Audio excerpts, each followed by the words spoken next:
Buenas noches a todos. Les pido que activen su camarita para la asistencia, por favor.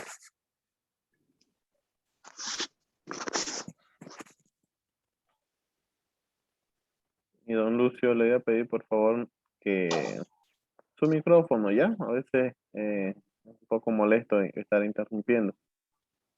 Ya, profe. Ya. Marilyn no ha llegado todavía. Estoy aquí enseguida. Todavía, ingeniero, en unos 3, 5 minutitos estoy en casa, ingeniero.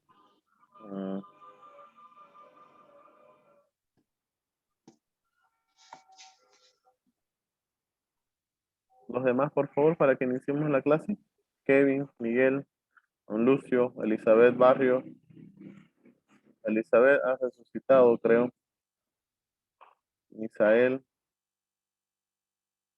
Soleina.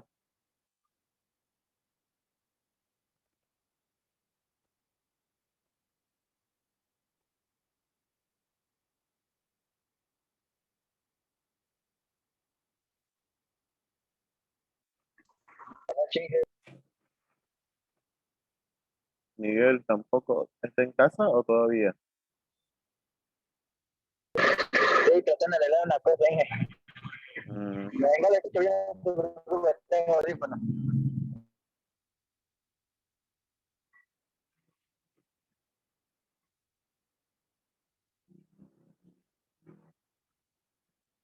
Bueno, por favor, nos apuramos las camaritas. Estoy grabando para que tomen su asistencia.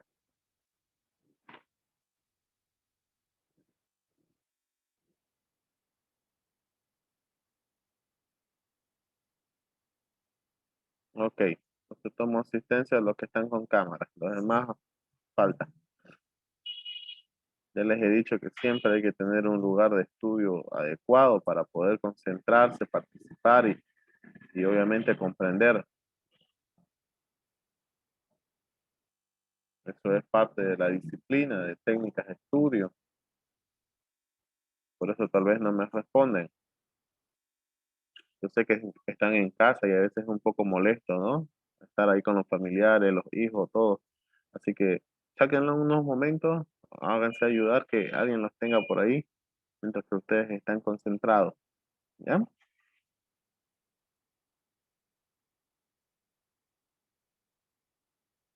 Muy bien. Vamos a iniciar nuestra clase. La anterior clase ya hemos terminado con el tema de lo que son aceites, ¿no? Los análisis de aceites, el índice de peróxido, el índice de yodo. Entonces, les decía yo que cuando realizaban los análisis, habían grupos con muchas falencias que no entienden hasta ahora las interpretaciones químicas de un ensayo, ¿no? Entonces, eso es algo para evaluarnos, para poder mejorar, ¿no? Les he mostrado su examen, solamente hay 2 casi aprobados, pero los demás están muy reprobados. Entonces, eso quiere decir que no están entendiendo el principio químico, ¿no? Entonces, tómenlo en cuenta porque concluyendo este tema se viene el segundo examen que incluye todo lo avanzado, hasta lo que sería el análisis de harina. ¿Ya? Esto es muy bien. Porque ya el examen final es un examen práctico, ¿cierto? Entonces, vamos a hablar del tema que es análisis de harina.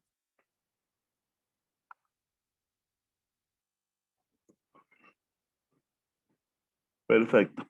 Bueno, el análisis de harina, nosotros la materia que estamos llevando se llama análisis aplicado orgánico. Indudablemente en otras carreras o también en otros países se la conoce como bromatología de los alimentos. Dentro de esa caracterización de bromatología hablamos de las propiedades tanto reológicas de la materia prima, como en este caso son los cereales. Estamos hablando de las propiedades físico-químicas también del producto alimenticio,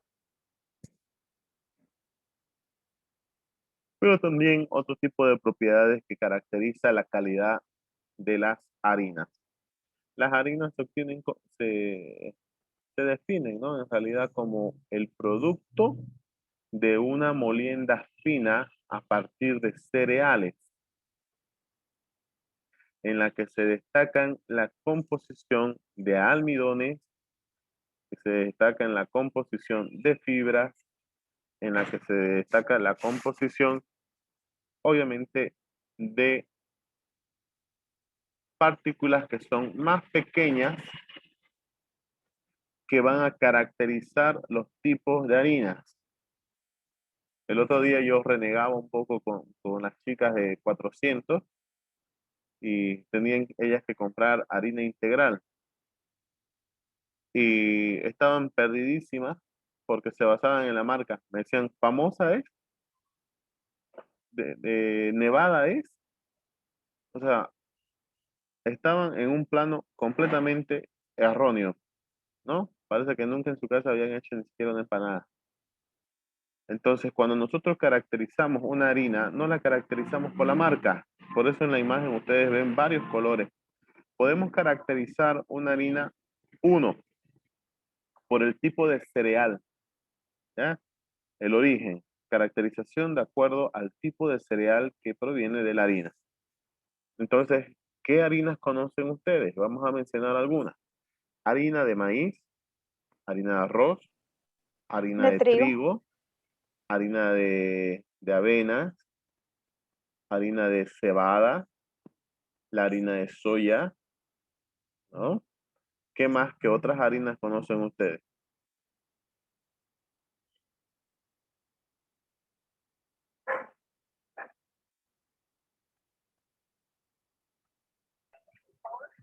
¿Mm? Harina de trigo. Sí, ya hemos dicho harina de trigo.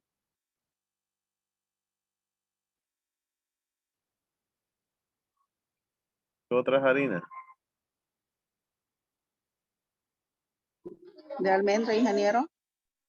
¿La almendra es un cereal, Marilyn? No, ingeniero. Ahí, Sí. ahí viene ¿es un cereal la almendra? No, ingeniero, no es un cereal. Entonces ahí viene la, la confusión que ustedes tienen muchas veces en no respetar las definiciones características de los alimentos. Cuando hablamos de harina, a veces solamente tomamos en cuenta que la referencia de una harina es el tamaño de su partícula, ¿no? Entonces no a todo se llama harina, porque si no el cemento sería una harina, ¿cierto? Si hacemos solo la caracterización por el tamaño de partículas. Y ahí viene la confusión que me dicen harina de almendras. La almendra no es un cereal. Las harinas son caracterizadas de acuerdo al origen del cereal. Entonces, por eso tenemos diferentes caracterizaciones. Segunda caracterización que podemos darle a una harina. Perdón. La segunda caracterización es en base al contenido proteico. Por eso ustedes van a ver en la harina de trigo una clasificación muy particular que utilizan los reporteros. Harina 1-0, 2-0, 3-0 y 4-0. ¿Cierto? Ya. Esas harinas que ustedes las leen en el envase, dice harina 3-0. Entonces, ¿qué significa esos 3-0? Significa el contenido proteico que tiene la harina. Entonces vamos a trabajar con dos proteínas que son muy importantes en el tema de la suavidad y en el tema de la elasticidad al momento de formar una masa a partir de harina. ¿Ok? Entonces esas proteínas son la gliadina y la glutenina. ¿Cierto? ¿Cuál es la proteína más sobresaliente de una harina? Es el gluten. Entonces, esas proteínas características que tenemos en el gluten sería la gliadina y la glutenina. Proteínas características de proporcionar la suavidad y la elasticidad en una masa. Entonces, hay una proporción que se está haciendo entre la cantidad de gliadina con la cantidad de glutenina. ¿Cierto? Entonces, a medida que se va clasificando la harina, 1-0 tal vez quiere decir que lleva un mayor porcentaje de gliadina y un menor porcentaje de glutenina. Harina 2.0 tal vez podría ser una harina que tiene 50% de cada una, ¿cierto? Entonces, esa clasificación va en función a la cantidad de proteínas que tiene la harina y por ende la función, pues, ¿no? Yo nunca voy a utilizar una harina 1.0 para hacer un queque, una torta. ¿Por qué? Porque es la que tiene más proteínas que proporcionan la dureza a una masa. Y yo lo que necesito en un queque y en una tortita es que la masa sea suave, ¿cierto? Que sea esponjosa. Entonces, por lo tanto, la mayoría de los reposteros por eso utiliza la harina 4.0. Nuestro estudio está basado en la caracterización físico-química, microbiológica, microscópica, organoléptica de nuestro producto alimenticio. Como en todo producto, se hace un control del envase, a lo cual nosotros vamos a trabajar con envase de papel, ¿cierto? Todas las harinas vienen en envase de papel. Luego vamos a ver la característica de la muestra. Vamos a enfocarnos en el análisis organoléptico. Yo no, bueno, no he podido hacer con ustedes. Tal vez más adelante vamos a hacer el tema en procesos orgánicos, la elaboración de los panes integrales y de los fideos, ¿cierto? Entonces ahí le voy a enseñar yo una prueba para poder saber cuándo una masa es elástica, cuándo una masa va a inflar, cuándo una masa va a resistir la tensión, qué es la tenacidad de una masa. Entonces ahí les voy a estar enseñando esas pruebas tan sencillas in situ para darnos cuenta si la masa ha completado, ¿no?, su madurez, porque acuérdense que una masa se hace madurar. Entonces esa maduración, hay una transformación bioquímica de lo que son las proteínas. Una harina con mucha fuerza, seguro que va a presentar grietas y esa harina me sirve para hacer galletas. Pero una harina, por ejemplo, que es suave, que es muy elástica, esa harina me sirve para hacer pan, me sirve para hacer tortitas, ¿no? Para hacer empanadas. Entonces, fíjense qué importante es el porcentaje de cada proteína que he mencionado. La gliadina y la glutenina. Cuando hablamos del análisis de harina, nosotros lo que tenemos que entender es que el objetivo principal es comprobar la pureza de una harina, comprobar su genuinidad. ¿Qué quiere decir eso? Que no ha sido adulterada con otros cereales. ¿Por qué? Porque dentro de las harinas, como bien decíamos, los cereales, así como yo una vez les mencioné que hay materias primas para el azúcar que ya están estudiadas, están avaladas, están certificadas, ¿no?, como materia o insumo principal en la elaboración de azúcar. ¿Recuerdan ustedes que eran la caña, la remolacha y qué más habíamos dicho? ¿El rábano, hija? No, no es el rábano, Camote. estamos mal. El rábano no estaba ni en la lista. El sorgo azucarero, ¿cierto? Entonces, así también existen ya materias primas definidas para la elaboración de harina, que son los cereales como el trigo, el maíz, el arroz y ya los demás son como no vamos a decir un subproducto, pero son como una materia electiva, no tanto con muchas funcionalidades, ¿ya? Porque no es lo mismo, por ejemplo, preparar una empanada a partir de harina de trigo que preparar una empanada a partir de harina de soya. ¿Por qué varía la característica de la masa? Por la composición química de la harina. Entonces, desde ese punto de vista, nosotros necesitamos comprobar la pureza, la genuinidad el estado de buena conservación, el valor comercial que va a tener la harina, ¿no? Para poderla aplicar en los procesos de panificación y galletería. Ahora, ¿por qué les digo eso? Hoy en día está avanzándose mucho también en la parte tecnológica de los alimentos y hablamos del gluten, ¿cierto? Hay muchas personas que así como hay intolerancia a la lactosa, también hay personas que tienen problemas celíacos, ¿cierto? Entonces, estas personas no pueden consumir gluten. Por lo tanto, también se ha visto la manera de poder separar el gluten de la harina y tener harina sin gluten.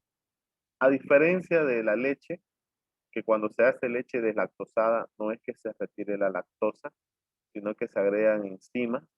Para la harina hay dos funciones. O bien podemos agregar enzimas o bien podemos retirar el gluten. Entonces, esas dos características son primordiales. El objetivo de estos análisis, tanto de harinas, almidones y productos derivados, es establecer la naturaleza de la harina. Cuando yo hablo de la naturaleza, hago referencia al origen, de qué cereal proviene.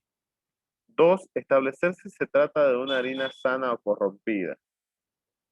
3, establecer de qué productos de la molienda se trata. ¿Por qué digo qué productos de la molienda? Antes de iniciar el estudio del proceso de elaboración de harina, debemos nosotros conocer las partes del cereal, o dónde está su endospermo, dónde está el endocarpio, dónde se encuentra la zona con mayor almidón, dónde se encuentra la zona con fibra, dónde se encuentra el pico de germinación. Entonces, ¿por qué nos va a ser importante eso? Porque al momento de sacar los subproductos, tenemos, por ejemplo, la harina refinada, luego tenemos la harina integral, luego tenemos la harina integral negra, luego de eso tenemos la sémola, la semolina, ¿se dan cuenta? Entonces, hay subproductos no solamente de otros cereales, sino que parten de la misma harina, pero ¿en base a qué? A su composición del grano, a la composición del cereal. Dentro de las características del envase, nosotros anotamos siempre, ya ustedes saben, el nombre, la marca, la industria, la cantidad, la forma del envase. Hoy hemos puesto unas características, ¿no? Para lo que es famosa, porque es una de las harinas más destacadas en nuestro mercado.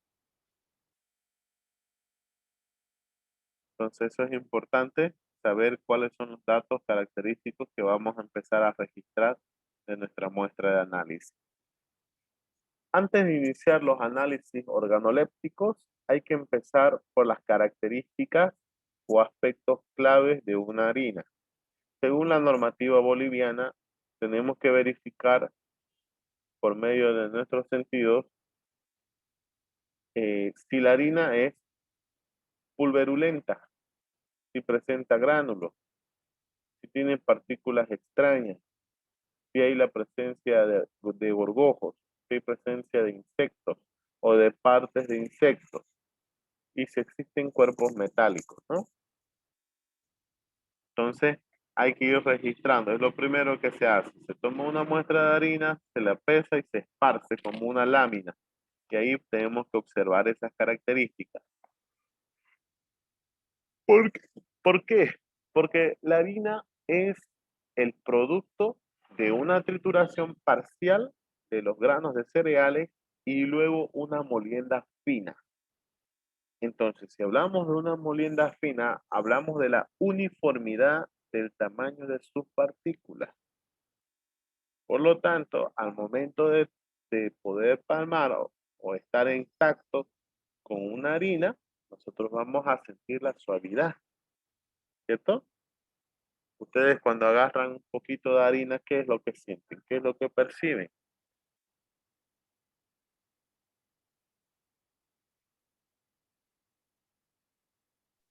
Es suavecita.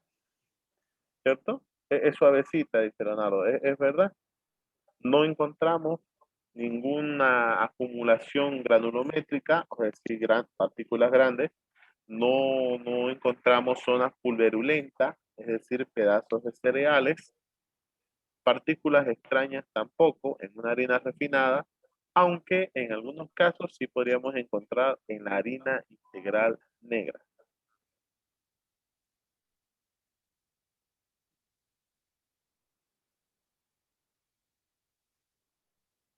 El primer análisis que se hace antes de los análisis organolépticos es la microscopía de la harina.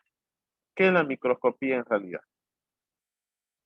La microscopía, como ustedes saben, es una técnica o ensayo de la bromatología que está basada en la óptica del microscopio. ¿Por qué nos interesa este análisis? Porque cada cereal tiene una forma estructural y morfológica de los granos de su almidón. Por lo tanto, algunas presentan forma circular, sus cadenas, otras presentan forma romboide. Entonces, no recuerdo si fue alguno de ustedes que me hizo una pregunta, ¿qué pasaría si compro almidón de yuca? No sé si fue Liz, creo que fue Liz. ¿Sí? Entonces me dice, ¿habrá algún cambio? Sí hay cambio. Pueden haber cambios físico-químicos en el producto debido a qué? De que cada cereal tiene su propio porcentaje de gluten, tiene su propio tipo de almidón. Por lo tanto, cada almidón tiene una temperatura de gelificación, como también tiene una temperatura de retrodegradación. Si ustedes recuerdan química de los alimentos, en el tema de carbohidratos hay un capítulo que habla de la gelificación del almidón y de la reacción de retrodegradación, ¿cierto? Entonces, al momento de utilizar esos almidones o esas harinas, pueden hacernos variar algunos parámetros físico-químicos o tal vez algunos parámetros operativos. Yo les comentaba, por ejemplo, que cuando nosotros hacíamos jamones de pura carne, utilizábamos para obtener una emulsificación uniforme almidones de yuca y almidón de trigo. Entonces, esa combinación estaba preparada en un tipo de almidón modificado. Cuando se cambió el almidón de yuca por el almidón de trigo, pasaba algo en el jamón, que cuando se llevaba a las tinas de cocción y se metía el termómetro, porque el termómetro es como un agujón, entonces el centro del jamón estaba crudo y volvíamos a intentar hacerlo cocer y seguía crudo. Y ya el borde exterior se estaba volviendo más pálido porque la cocción estaba siendo muy prolongada. Entonces nosotros nos hicimos asesorar qué era lo que pasaba. Me acuerdo que vino un tecnólogo de Argentina y hablábamos con él cuál era la dificultad operativa. Entonces esa dificultad había sido analizar la curva de gelificación del almidón. ¿Y eso cómo nos varió? Nos varió entre 2 a 3 grados de temperatura de cocción en la tina. Entonces lo que hicimos fue no aumentar el tiempo de cocción, sino aumentar la temperatura de cocción. Y en ese momento, cuando ya salieron los jamones, se hizo la prueba, la introducción del termómetro y efectivamente estaban cocidos. Entonces miren cómo puede afectar operativamente los almidones, ¿no? Por eso es que este análisis es primordial en el tema de harinas y almidones para ver la pureza del producto y establecer el origen de la harina. Lo que se debe hacer primero es preparar la zona de trabajo, triturar un poco de la muestra de harina en un mortero, agregar un poquito de agua si es necesario y colocar la muestra en un portaobjetos, que obviamente va a estar esterilizado. Vamos a regular las características microscópicas para que ahí nosotros podamos observar, ¿no? Y fíjense, al momento de observar por los oculares, Aquí yo les estoy mostrando un gráfico de lo que es la harina de trigo. Miren cómo son los gránulos. ¿Ok? Ahora voy a cambiar a la siguiente página y vamos a estar viendo.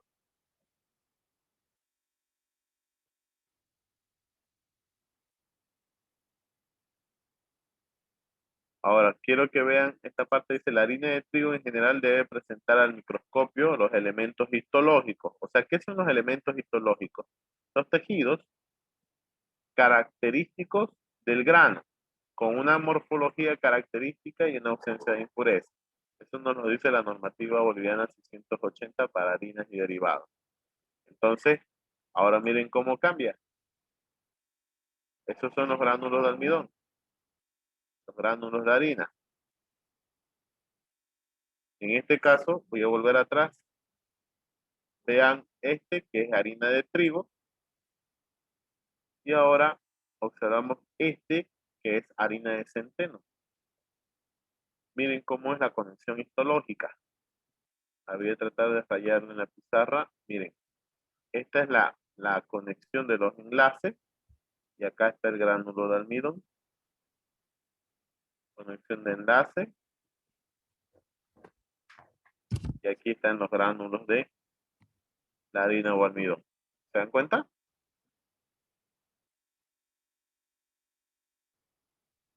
Otro ejemplo, acá en la primera figura, la figura A, tenemos lo que es el almidón de maíz. Miren cómo son sus gránulos. No son circulares, ¿cierto? Al otro lado tenemos lo que es avena. Estas son de las avenas. Son más pequeñas todavía. Aquí tenemos de papa, almidón de papa. En esta figura tenemos el almidón de arroz, son mucho más pequeños. Aquí tenemos lo que es el almidón de tapioca. Y por último, tenemos lo que es el almidón de trigo. No confundan, no es lo mismo harina que almidones. ¿Ok? Aquí tenemos el almidón de trigo. Esto en una escala de 1 a 1000. Aquí les muestro una fotografía de lo que es el almidón de yuca comparado con otra fotografía que es el almidón de papa. ¿Cierto? Por ejemplo, en el tema de los almidones de yuca, tienen una temperatura de gelificación más rápida. Es más pequeña, por lo tanto gelifica más rápido.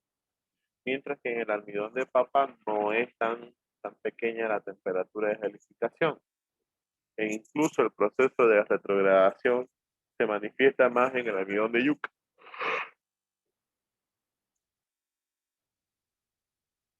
Ahí podemos observar otros, por ejemplo, el almidón de arroz, el almidón de papa, la harina de maíz y la harina de trigo. Por ejemplo, en este caso hay que observar mucho, ¿no? Porque todos los que son productores de lo que son los pollos a la broster utilizan diferentes tipos de almidones. ¿Ya? Y esos almidones tienen sus propias características morfológicas, estructurales, que le van a cambiar tal vez textura, ¿no? No tanto el sabor, sino la textura. Por esa razón van a encontrar que a veces un pollito puede ser más crujiente que otro, ¿cierto? Entonces, esa textura crujiente se la logra con lo que son las características propias de cada harina y de cada almidón. La clasificación que yo les mencionaba en la normativa boliviana, en base al porcentaje de proteína, estamos hablando de harinas 1,0, 2,0, 3,0 y 4,0. ¿No? Las harinas 4,0 son harinas con bajo porcentaje de proteína. ¿Por qué? Porque las proteínas son las que le dan la tenacidad y la dureza a una masa. Por eso se hacen ideales para el uso en repostería y pastelería. Porque yo en repostería necesito una masa más elástica. Más que una masa tenaz y fuerte, necesito una masa elástica. Las harinas 3,0 son las harinas para todo uso, donde hay una equivalencia de las dos proteínas. La harina 2,0 es una harina de media fuerza, que junto con la harina de 3,0 se utiliza mayormente para hacer pan. Y la harina de un 0 son las harinas de fuerza mayor o de gran fuerza, que se utiliza más que todo para aquellos panes que vamos a enriquecerlos con grasas, con azúcares o con ingredientes que van a desarrollar la malla del gluten. Por eso les decía, si hay algún ingrediente que desarrolle la malla del gluten, eso va a hacer que se vuelva la masa más dura, más firme. Entonces, generalmente las harinas sin gluten son harinas muy, ¿cómo les puedo decir? No es el término apropiado decir eh, muy blandas, sino harinas muy débiles. ¿Ok?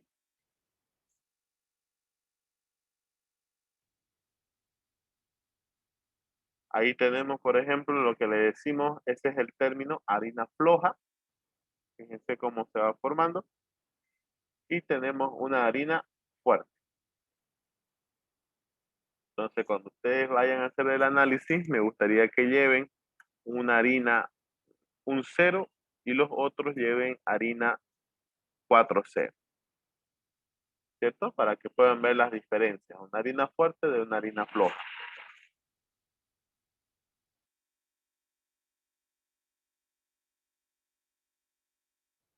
Dentro de las propiedades organolépticas para evaluar una harina, lo que nosotros vamos a hacer primero siempre es la preparación del sector de trabajo. Luego preparamos la muestra y por ende vamos a llevar a una caracterización en las cajas Petri.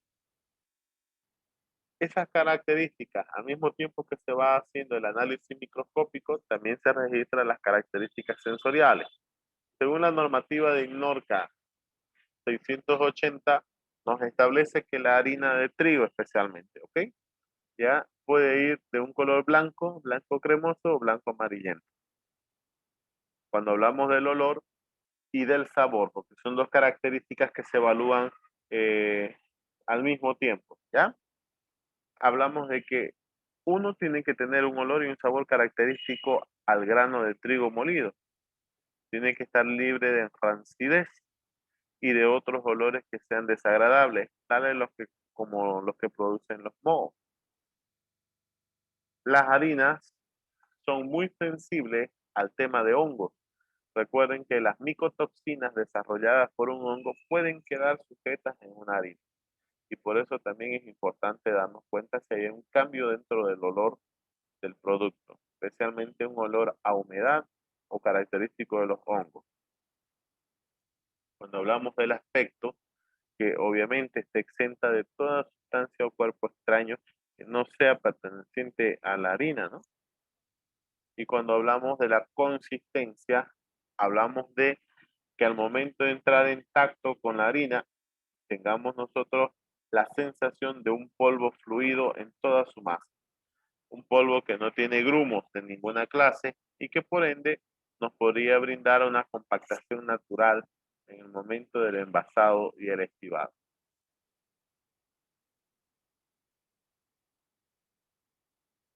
¿Alguna consulta que tengan hasta aquí sobre el análisis microscópico? Característica sensorial. Dije, yo tengo una duda. A ver. Esto de la categorización de la harina es accesible nomás encontrar una clase 0 o triple 0, Sí, porque yo veo en como los mercados, triple 0. ajá, va a encontrar más que todo 3-0. Pero si usted se va a un súper, va a encontrar seguro que sí harinas 4-0. Yo he visto mucho que ocupan las harinas de 4-0, lo que son, lo que ocupan los productos de Celinda, ¿cierto? Creo que está de moda pues un programa que es Cocineros Bolivianos, ¿cierto? Entonces, Ajá. ahí utilizan harinas Celinda, utilizan la mayoría de los productos, los chocolates también, pero ellos tienen ya toda la línea de harinas 0, 1-0, 2-0, 3-0, porque ellos se dedican más a la repostería. Entonces, las panaderías industriales tienen harinas también 1-0, Por ejemplo, aquellas que hacen pan baguette o los pan francés, sí, porque necesitamos una textura un poco más fuerte para esos panes, ¿cierto? No es lo mismo que hacer un pan de coco, ¿sabes? Es muy diferente. Entonces sí se puede conseguir. En el mercado obviamente no van a conseguir. Yo he visto en los mercados solo la harina 3.0 y 4.0. Ujú. Ya, gracias. ¿Ya? ¿Otra consulta?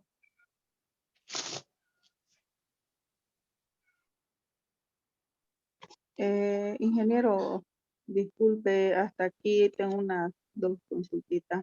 ¿Ya? ¿Por qué se llena de gorgojo la harina, ingeniero? Ya sea la harina o el arroz, digamos, ¿no? Ujú. ¿Debido a qué se llena de ese bichito? ¿Qué tiene? ¿Cuál es la consulta? ¿Por qué la harina a veces cuando uno compra por arroba o por quintales, Ujú. yo sé que tiene una fecha de vencimiento, o no sé si Ah, será por ya, ese ya, ya, motivo se ya. llena de Ya, ¿por gorgojo? qué? Ajá. ¿Por qué aparece gorgojo? Esa es su pregunta. Sí, sí. Ya. Cuando una harina, ¿se acuerdan cuando avanzamos el tema de los granos de cereales en el almacenamiento en los silos? Habíamos dicho que son seres vivos, ¿no? Entonces, las harinas son derivados de los cereales que han estado en un proceso de almacenamiento. Por ende, contienen una humedad específica, por ende, pueden volver a absorber humedad, ¿no? Entonces, uno de los factores del desarrollo de gorgojos y el desarrollo de hongos es la humedad marina y el envejecimiento del producto. No, no siempre la fecha de vencimiento, sino cuando un producto se está envejeciendo debido a qué, debido a una mala manipulación o debido a un mal almacenamiento, ¿ya? Y no siempre que proceda de su casa, muchas veces los comerciantes compran los productos en gran cantidad y los tienen pues sin ningún cuidado, ¿no? O les ponen, están mucho tiempo en el almacén a oscuras, no les da el aire fresco. Entonces hay productos que deben ser exentos de aire, exentos de luz, pero en el caso de las harinas no son pues exentos. Es lo mismo que cuando usted deja un pan, déjelo el pan en el sol, ese pan se va a volver duro, ese pan se va a deshidratar, pero no va a desarrollar moho.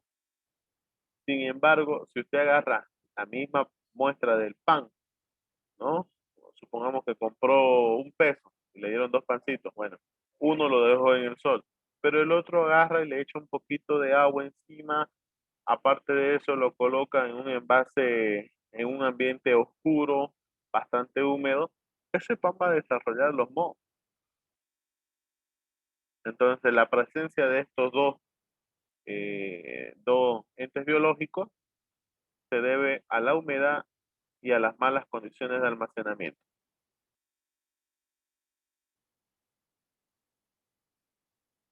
¿Alguna consultita más? Sí. Ujú. Eh, usted habla sobre la diferencia de harina entre 3.0 y la de 4.0. Ya, En el tema de textura, ya, al momento está hablando sobre la elasticidad, ya. ¿Cómo puedo diferenciar tocándolo, lo que pasa manipulando es la que harina? no solamente no se diferencia tocándolo, Marilyn. Lo que Ah, pasa es que ustedes no han visto algunas pruebas, por ejemplo, ustedes debieron aprender con el ingeniero Henry un análisis cuando se lleva el tema de cerámica, vemos nosotros un análisis que se llama análisis de la prueba de anillo, la prueba de plasticidad. Entonces, al momento de elaborar harina, yo lo primero que hago es la prueba de anillo, donde voy a agarrar un poquito de la harina, voy a empezar a mezclarla con la misma harina, voy a hacer una bolita y la voy a empezar a estirar, a hacerla como un gusanito. Y ese gusanito que he formado lo voy a enrollar en mi dedo.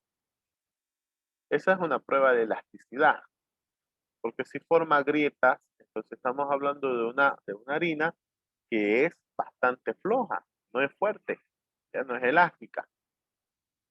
Sin embargo, en el tema, por ejemplo, de la harina de trigo, ya, vamos a hablar de la sémola.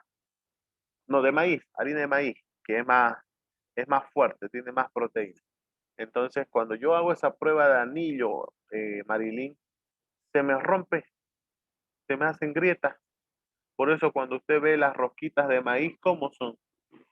¿Son uniformes o son agrietadas? Son agrietadas, ¿no ves?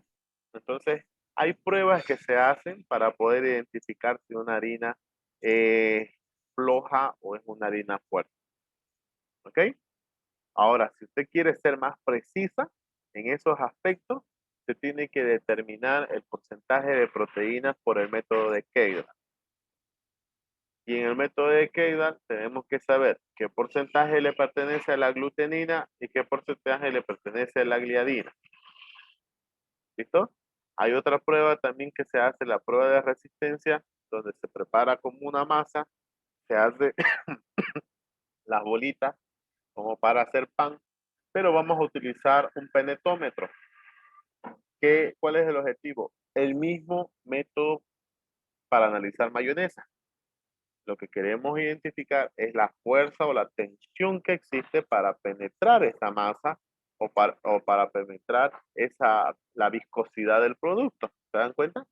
Entonces ahí yo voy a ver la fuerza de la masa. Entonces en esos aspectos yo evalúo calidad, evalúo tenacidad, evalúo fuerza, plasticidad y elasticidad. Por ejemplo, en el tema de las harinas integrales, para hacer las empanaditas integrales, yo puedo trabajar mucho el tema de la elasticidad. Y puedo hacer que las empanaditas salgan bien infladitas. Entonces, ¿por qué bien infladitas? Porque tengo una masa elástica, ¿cierto? Pero si yo trabajo, por ejemplo, unas empanadas integrales con salvado, con harina integral negra, no voy a obtener unas empanadas hinchaditas. Voy a obtener unas empanadas planas. ¿Por qué? Porque las proteínas que tiene son de fuerza, no de elasticidad.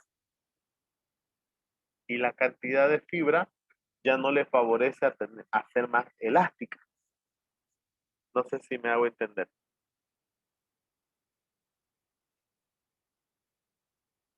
¿Han hecho alguna vez empanaditas integrales o panes? ¿Sí? Entonces a veces uno dice, no me levantó la masa, no maduró.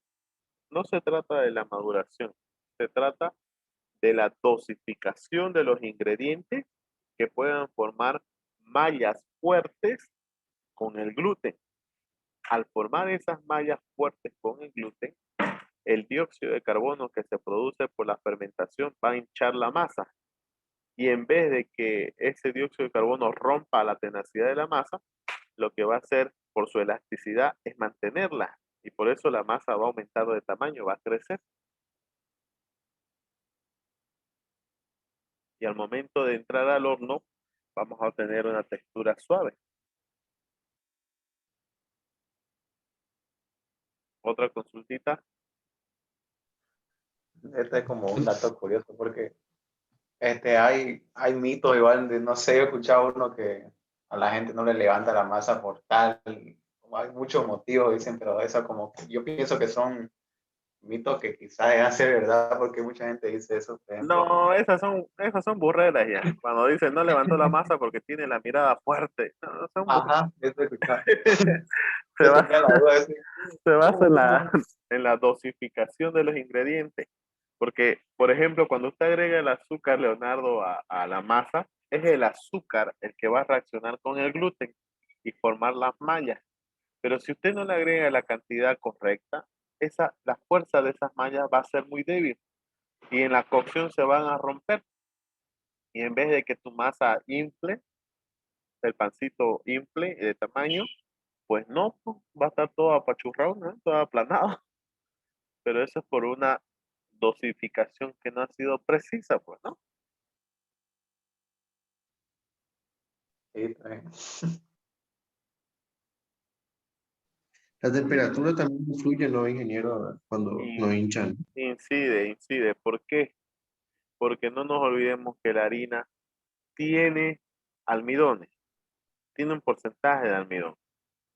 Entonces los almidones sufren dos reacciones bioquímicas en función a la temperatura, o bien la gelificación o bien la retrogradación.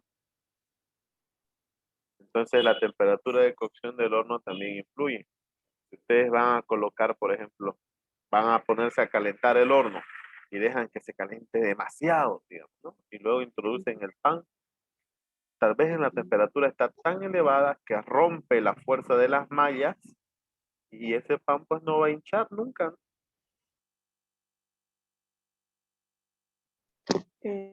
Ingeniero, ¿eso solo pasa cuando está el horno muy caliente o también puede pasar cuando está un poco fría, por decirle? Claro, cuando también está fría, Marilyn, porque en las panaderías industriales, aunque no afecta mucho, pero sí, si usted no hace un calentamiento acondicionado, es decir, tampoco, si usted hace un calentamiento directo, puede que los panes no salgan bien, porque en las panaderías industriales no se preparan los panes, no es que hornean los panes y empiezan a llevarlo a todos los supermercados, a todas las panaderías, no, no hace eso. ¿Qué es lo que hacen las panaderías industriales? Preparan la masa madre.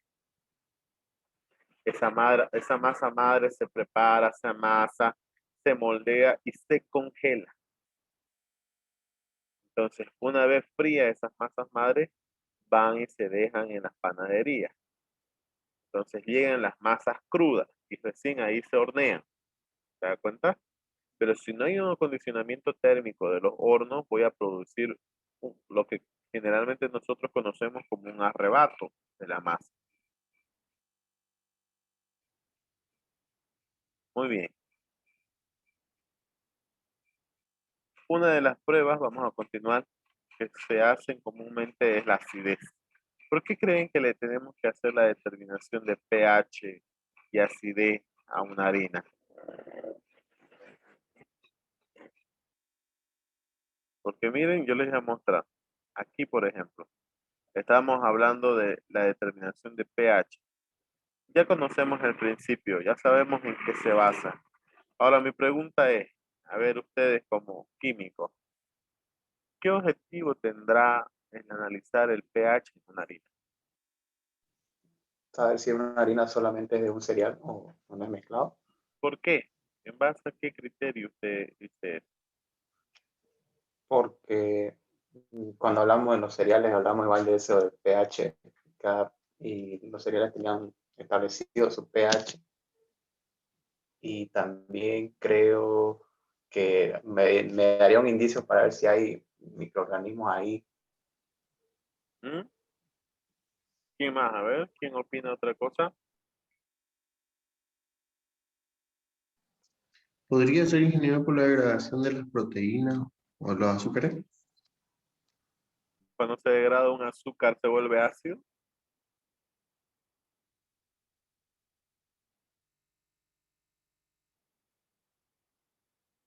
¿Mm? Por las proteínas. Por el azúcar. ¿Tampoco? A ver, piensen un poquito.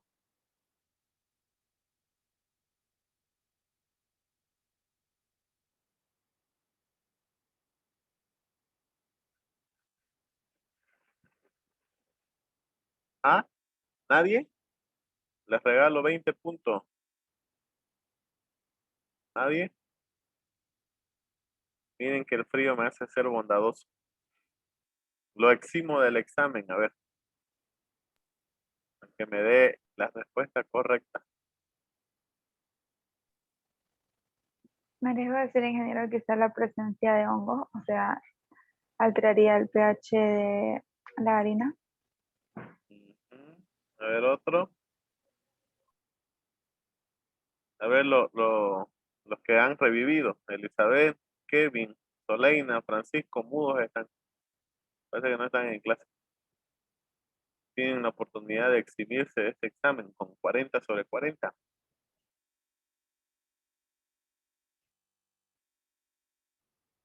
Para saber la acidez, ingeniero. No, pues para saber la acidez hago el análisis de acidez. ¿verdad?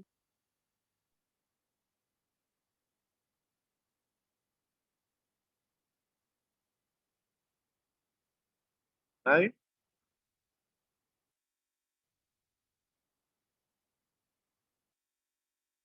¿Nadie? Vaya, che. No razonan ustedes, ¿no? A ver, les pregunto. El trigo es un cereal, ¿no ves? La soya es un cereal, ¿no ves? ¿Sí o no? La cebada es un cereal, ¿cierto? Ricos en almidones. ¿El maíz es un cereal o no?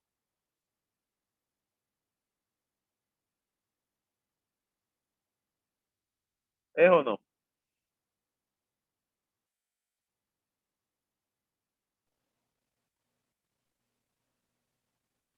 Sus granos, sí, Ya, pues. Ahora les pregunto, sí. ¿han escuchado alguna vez aceite de maíz?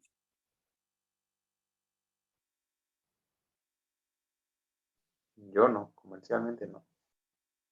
¿No? Tampoco en... No, Ya. Pero les pregunto, ¿los cereales no tienen aceite? ¿No tienen ácidos grasos? ¿No tienen materia grasa?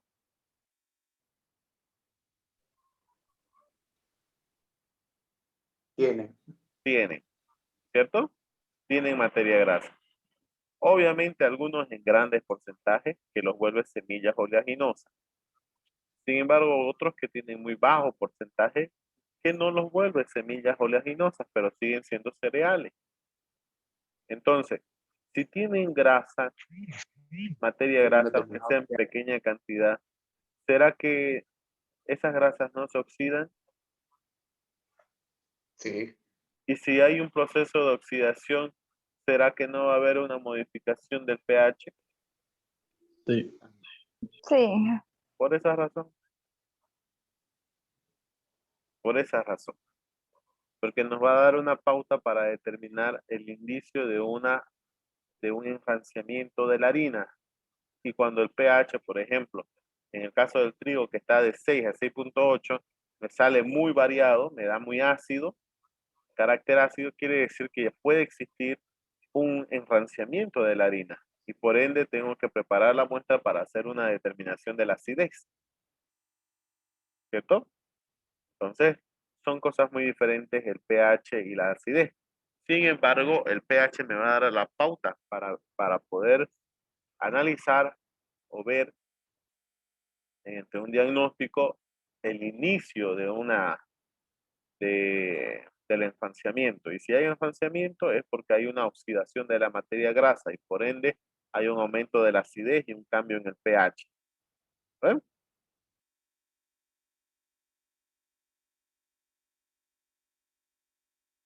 Ya ustedes conocen el método de la estufa, la determinación de la humedad. Ustedes pueden agarrar una muestra de harina,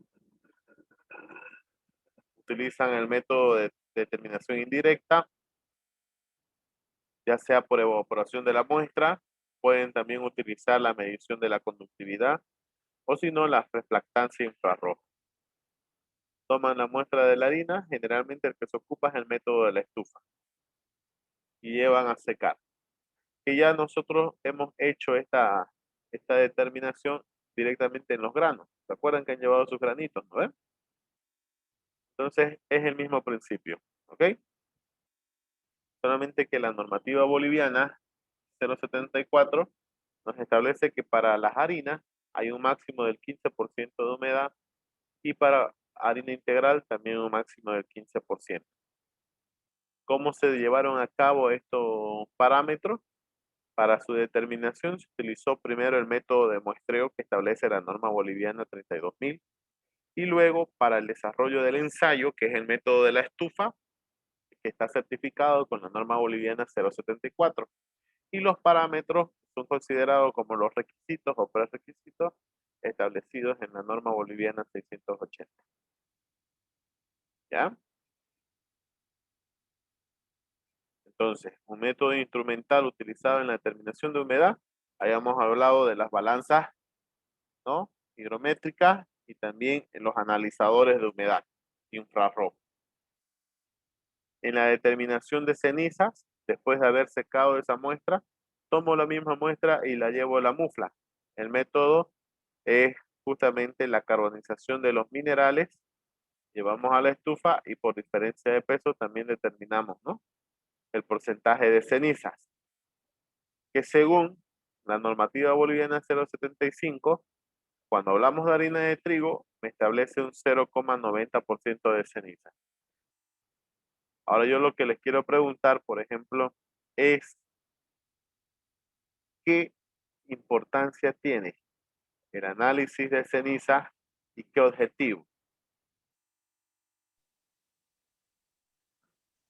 Yo creo que nos determina la proteína que puede haber en la harina para clasificarla. A ver, los demás, ¿qué dicen? También podría ser la adulteración de la harina. A ver, ¿qué más dicen? Los minerales totales. Correcto. Exacto. Para la determinación de minerales. No es Eso a partir de la naturaleza del Es- grano donde se sacó la harina.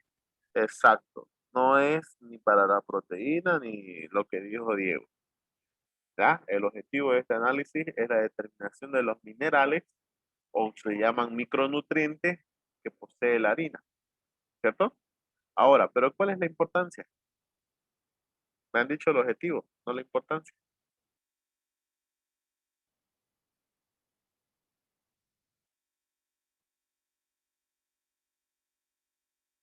Ya Almada y Liv nos dieron las respuestas del objetivo. ¿Y de la importancia?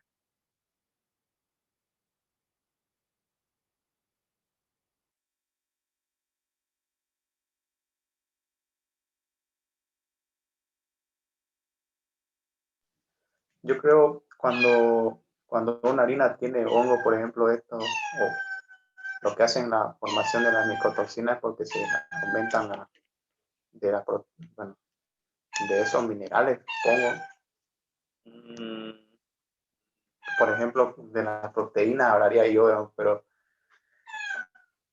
y ya bajaría ese porcentaje. no, no, no, no. ¿No de los demás?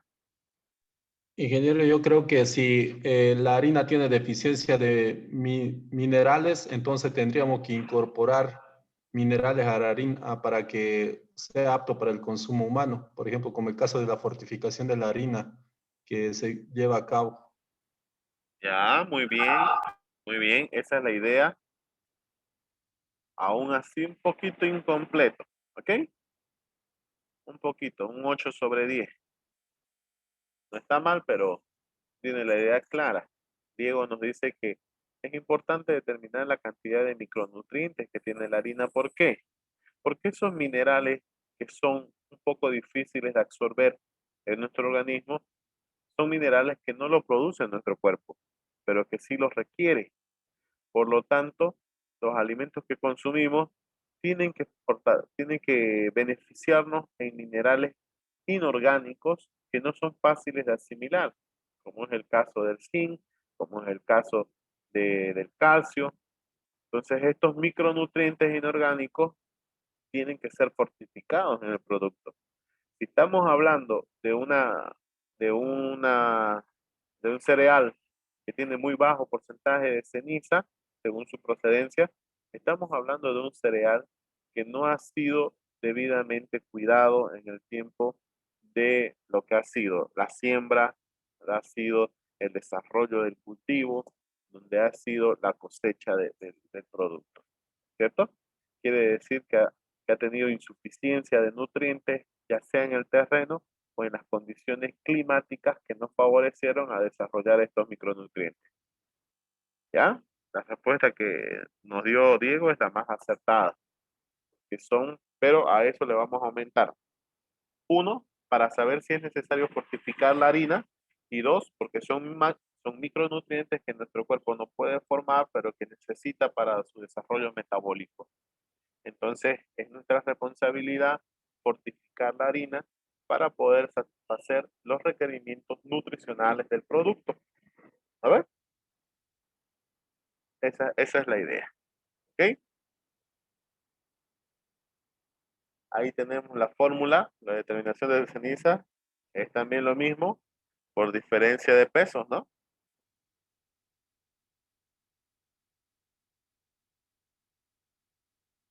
Ahora, cuando hablamos de harina, acuérdense que las harinas son trituradas y son molidas. Entonces, tiene que haber un grado muy fino de sus partículas. Por eso se utiliza un método gravimétrico, que es la determinación del grado de finura, donde nosotros vamos a utilizar tamices. Ay, perdón. Ay, me tocó ahora. Salud. Aquí. Gracias. Creo que este frío no tiene así, ¿no?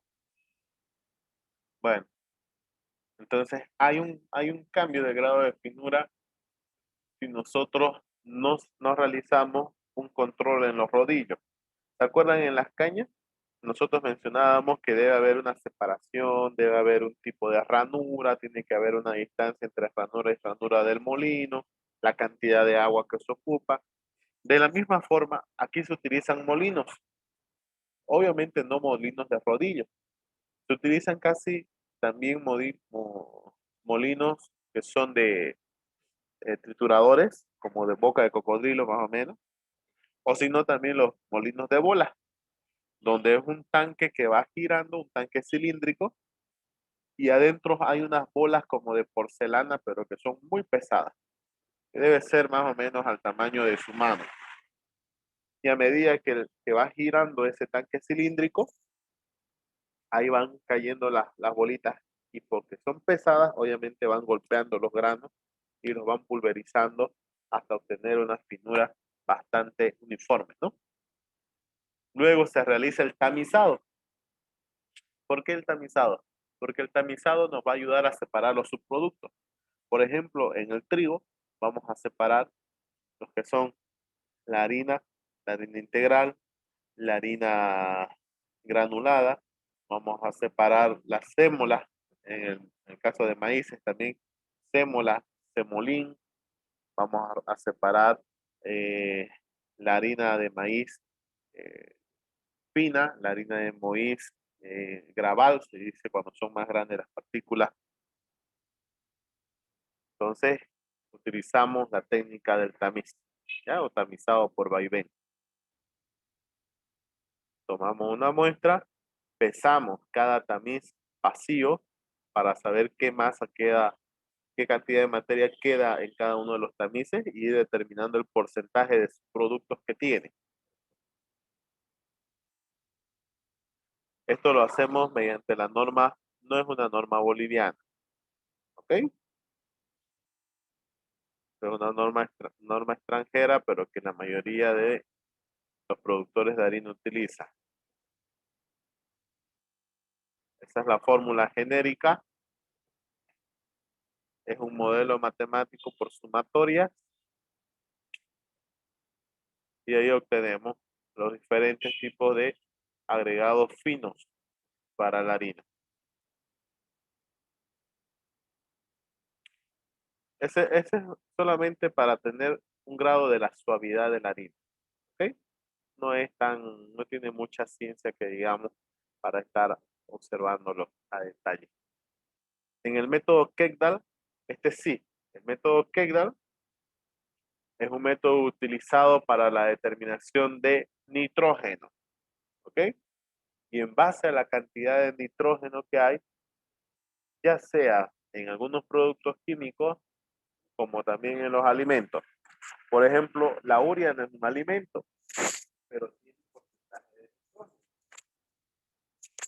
Entonces, en el tema de los alimentos, hay un porcentaje de nitrógeno específico que se llama factor, ¿ya? Factor proteico, donde nosotros multiplicamos para determinar el porcentaje de proteínas, tenemos que multiplicar el porcentaje de nitrógeno por el factor de cada uno de los alimentos. Entonces, por ejemplo, en la carne, en la leche, es de 6.38, En los derivados lácteos, en los cereales puede ser 4.35. Todo depende mucho a la relación de nitrógeno que tiene el producto alimenticio. Sin embargo, el método Kekdal está basado en qué principio? Digestión ácida. ¿En qué? Digestión ácida. La técnica es digestión ácida, pero ¿cuál es el método? ¿Cuál es el principio? No. ¿Mm? A ver, Marilyn.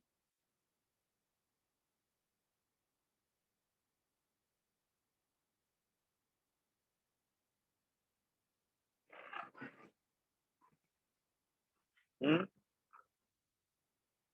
Alejandro, Juan Carlos, Lorena, Don Lucio, Elizabeth, a ver, tantos que hay, no opinan.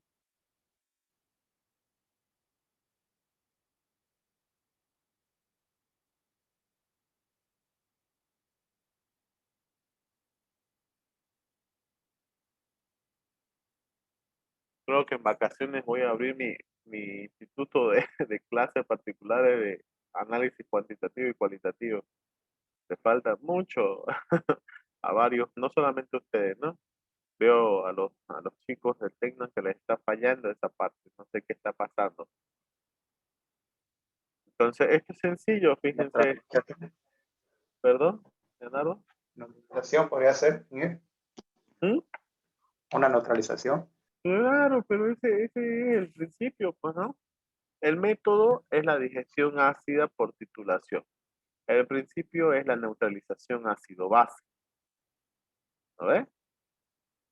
Entonces, el método, o sea, tienen que saber esas cosas, si no, ¿cómo van a entender qué es lo que está sucediendo? Entonces, en este caso, por ejemplo, lo primero que se hace es una digestión ácida con ácido sulfúrico. Eso con el objetivo de poder disolver toda la materia orgánica y transformarlo, obviamente, en sulfato de amonio. Toda esa materia orgánica se transforma en sulfato de amonio. Ahora, luego de esa transformación tiene que haber una neutralización, donde nosotros vamos a destilar del amoníaco generado que se recoge en una disolución de ácido bórico. Entonces hay una reacción entre el sulfato de amonio que está siendo neutralizado, se libera el amoníaco, ese amoníaco se recibe en ácido bórico, hay una nueva relación, otra vez un intercambio de los protones y luego se hace la valoración del ácido bórico que se consume y vamos a obtener la cantidad nuevamente de amoníaco. Ahí empezamos nuestra valoración, que puede ser con ácido clorhídrico. Entonces, amoníaco más ácido clorhídrico, cloruro de amonio. Vamos a ver unos vapores blancos que se van formando. Ustedes saben que para la identificación del amonio, ¿qué es lo que se hace? A ver, Marilyn, dígame el principio de la marcha analítica sistemática del grupo 1 de cationes.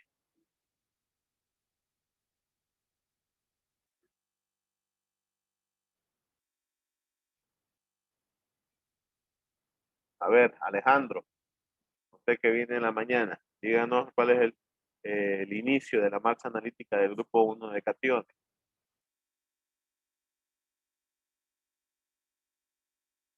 ¿Mm? Juan Carlos.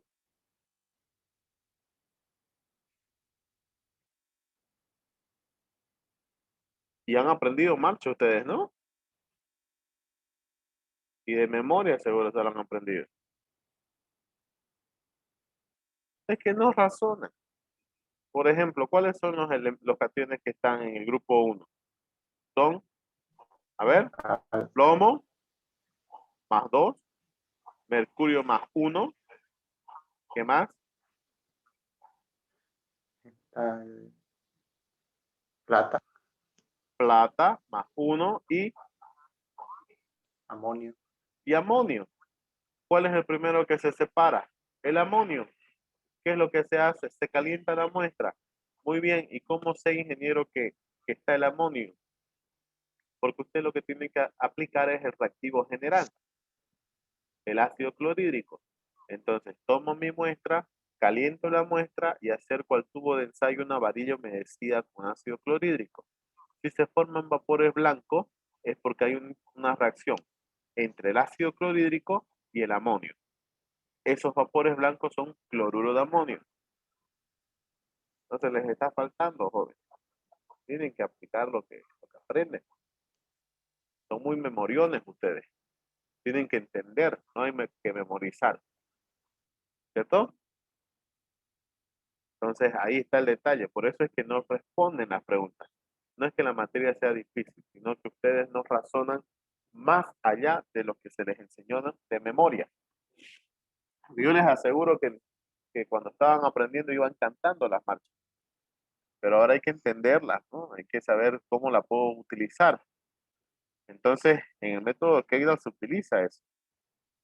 Porque una vez se forma el cloruro de amonio, usted tiene que saber cuánto ácido clorhídrico se consumió y utiliza la titulación, ¿cierto? Indirectamente va a determinar, va a preguntarse, ¿cuánto de ácido se consumió? Ya. ¿Eso equivale a la cantidad de amonio que hay? Sí. ¿Y el amonio cuánto nitrógeno tiene? Ah, ya. Ya voy a obtener los gramos de nitrógeno. Los gramos de nitrógeno sobre la cantidad de muestra analizada por 100, ya tengo el porcentaje de nitrógeno. ¿Sí o no? Tienen que practicar ya, porque de esto les voy a tomar examen, ejercicios, no teoría, ejercicios del método de Kegler. Acuérdense que en el método de Kegler hay dos valoraciones, la titulación directa y la titulación por retroceso, ¿cierto? Generalmente se hace por retroceso. Ahora, ustedes ven aquí en la imagen, miren cómo se coloca la muestra en el digestor y miren los vapores blancos que se va formando, ¿no? Por eso dice colectores de humo.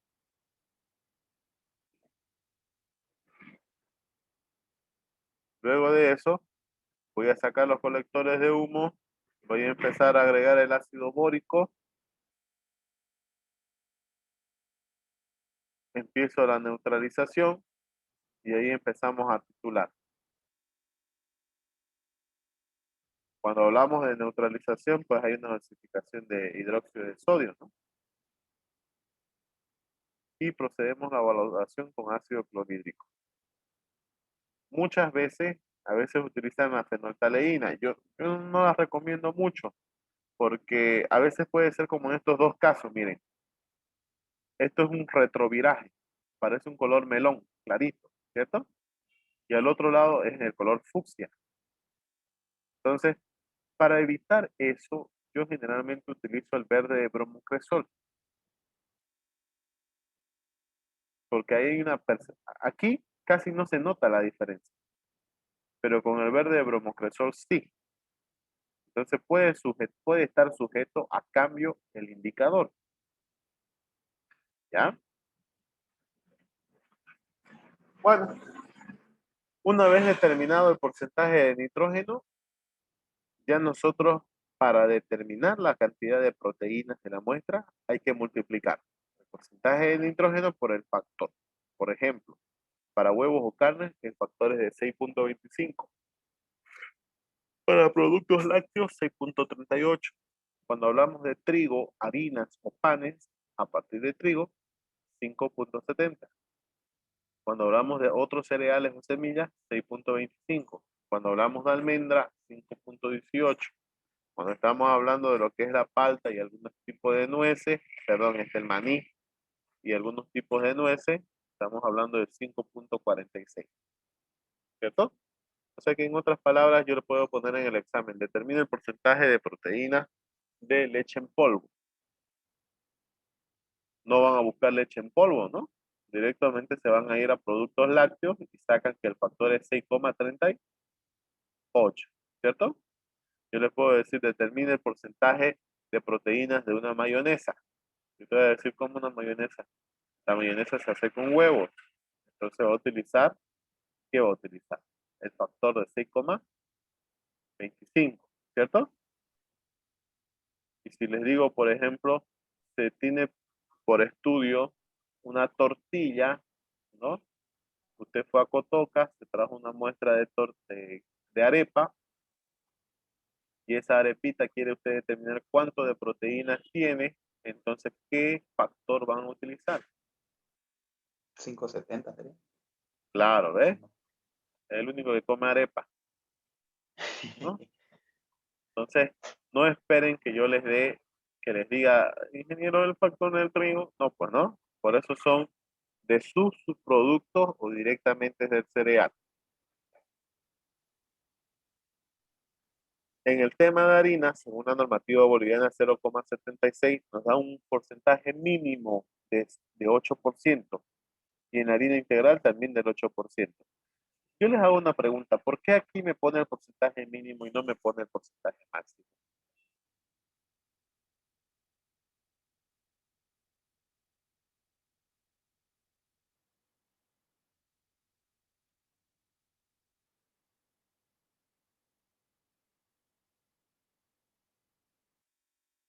¿Mm? Tendría que ver con el IGA, Inge, el consumo que veíamos en el CODEX, que si bien nosotros No, la ida no es para tenemos los aditivos, para los aditivos. Ya. no es para eso.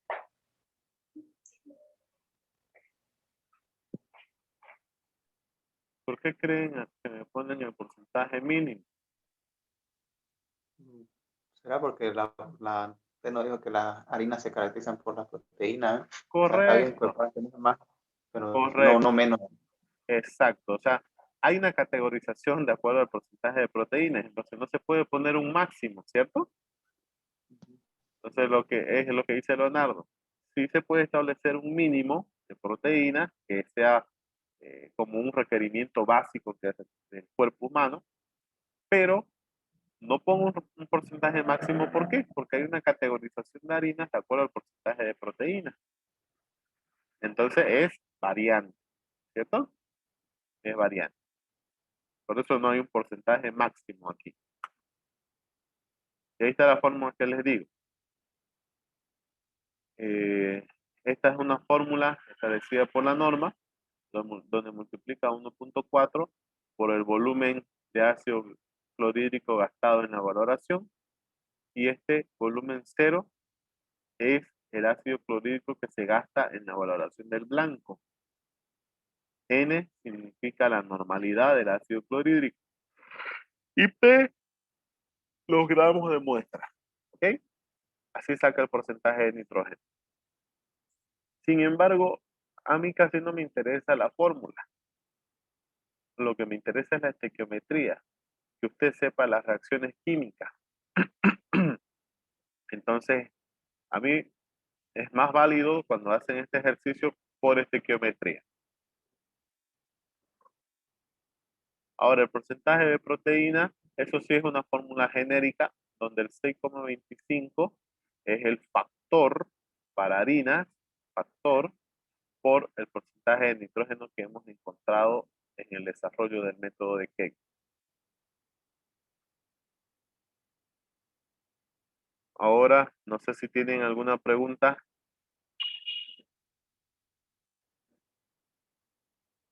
No les he mandado cuestionario todavía de este tema, ¿no? Tengo que hacerlo. No. Ya, voy a mandarle la actividad de refuerzo. Y para esta determinación de proteínas, igual hay equipos donde uno mete, ¿no? Sí, se llama Y lo hace. digestor. Ajá. Son los digestores. A ver, vamos a ratito. Vamos a dejar de proyectar. A cerrar. Voy a poner. Me imagino que Yo he aquí visto uno, saldrá.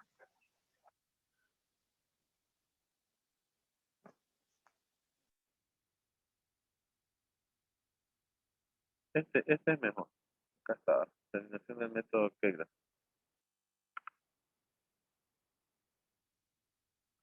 Aquí está.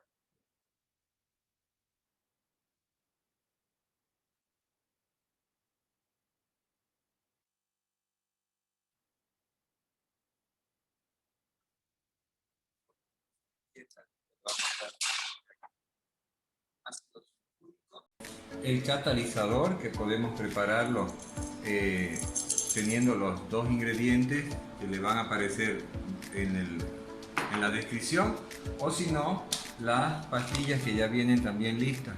Se usa una pastilla por cada tubo, papel para pesar la muestra libre de nitrógeno libre, ¿ya? Y con esto pesamos la muestra, 0.1 gramos para el microquiela, la colocamos en el tubo, 5 ml de ácido sulfúrico, una pastilla del catalizador o una porción de la mezcla, y esto se lleva al digestor. Aquí está el equipo de digestor. Es a base de calentamiento por infrarrojo y esto es la parte superior del equipo que me permite hacer las extracciones de los gases. Esto va conectado a un extractor y los gases se van al exterior, y vamos a mantenerlo aquí durante 2 horas y media que dura el proceso para la destrucción de todos los componentes y liberación del nitrógeno.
Bueno, ya llegamos a un volumen de mayor a 150 ml, lo retiramos y apagamos el equipo y nos vamos a realizar la titulación. Como ustedes ven, este es el último paso de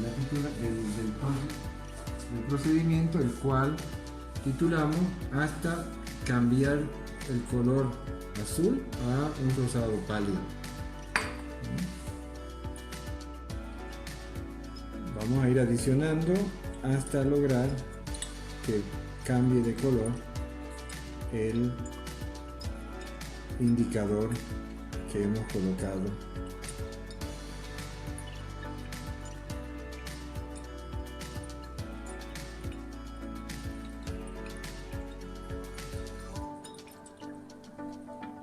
Este es el punto donde finaliza la titulación.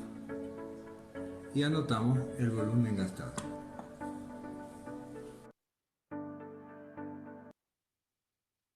Ven, en este caso él, por ejemplo, fue mucho más práctico, es lo que les decía. Él utilizó una mezcla de rojo de metilo y de verde bromocresol. Entonces eso se suele hacer, hay un cambio del indicador. Si ustedes no tienen eso y solamente tienen fenolftaleína, pues también se puede hacer. ¿Ok? Cuando se echa el indicador, se echa cuando se está recolectando el amoníaco en el ácido bórico. ¿Alguna consulta que tengan sobre el método de Kekdal?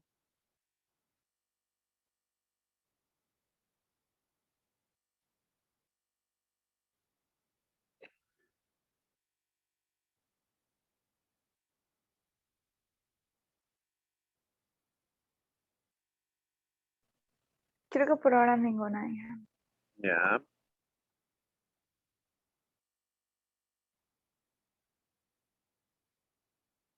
Bueno, el otro ensayo es la determinación de gluten. Como les dije, el gluten es la proteína principal de una harina. ¿Ok?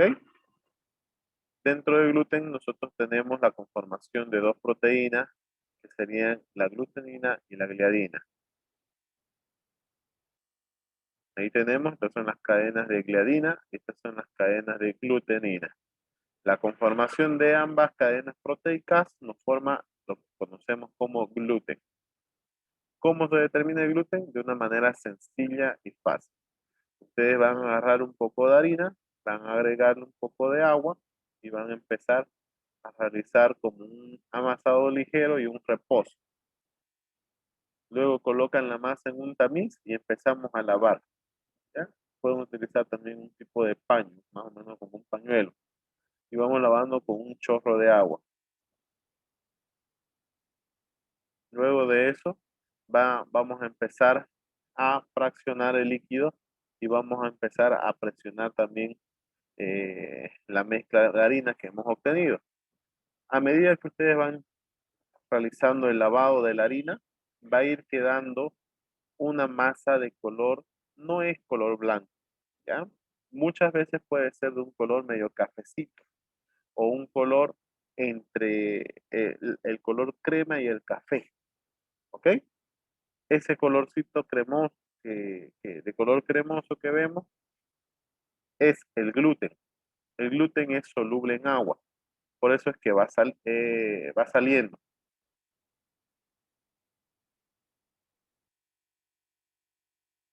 ¿Ven? Fíjense el colorcito, es un poquito diferente. Y por ende luego esa masa que hemos obtenido la vamos a secar para eliminar la cantidad de agua que tenga todavía el gluten. Y luego determinamos por diferencias de pesos lo que es el gluten ya seco. Podemos determinar el gluten separado, que es el gluten húmedo, como también el gluten seco después de haberlo llevado a la estufa.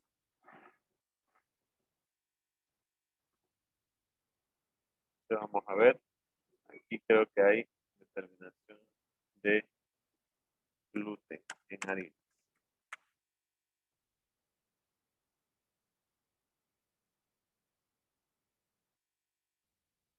Ahí, fíjense.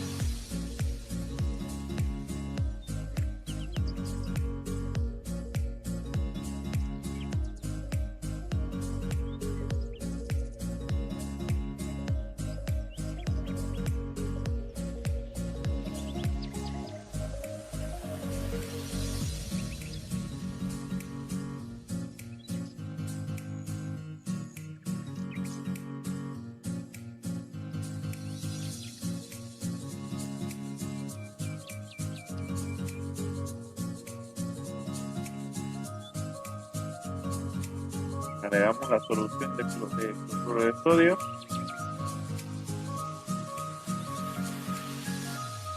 Vamos a ir empezando a comprimirlo un poco con el pistilo del mortero.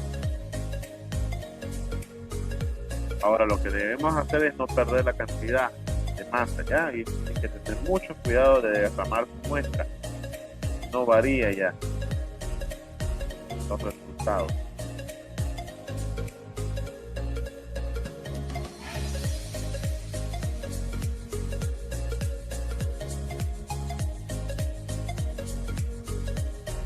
Ahí hay que empezar a enrollar hasta que nosotros podamos estirar la masa. Esta es la prueba de plasticidad. Entonces usted tiene que agarrar, mezclar y estirar la masa unos 7 o 8 centímetros.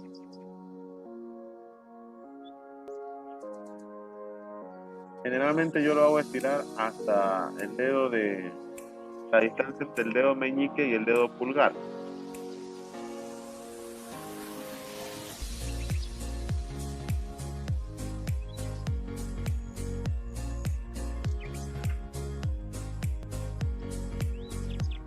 Eso es lo que usted me decía, Marilyn, por ejemplo. ¿Ya? Esa es la prueba que le digo. Entonces, ahí ya vamos realizando así el lavado, porque se va a ir separando. Los componentes se van a solubilizar a excepción del gluten.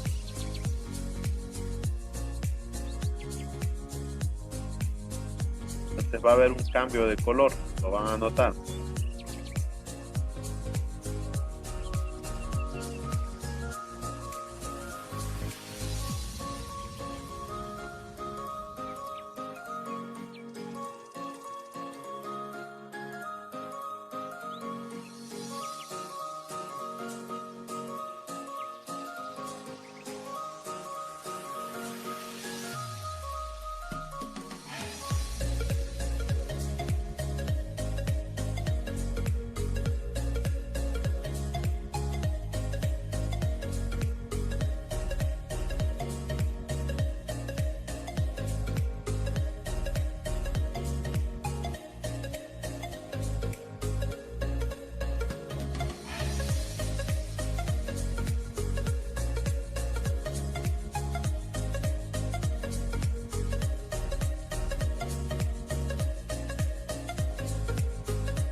Hay que ver que cuando nosotros separemos el gluten, porque usted me va a decir, ingeniero, ¿hasta cuándo vamos a lavar?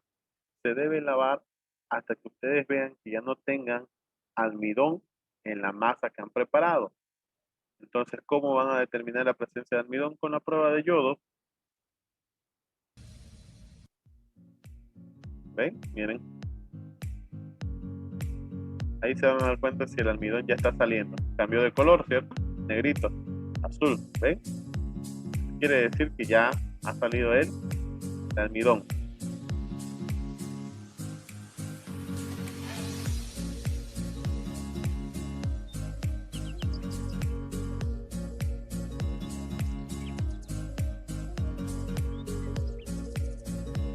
Este es el gluten húmedo. Y ahí tenemos, bueno, esta es una referencia de equivalencia, ¿ya? El grado proteico.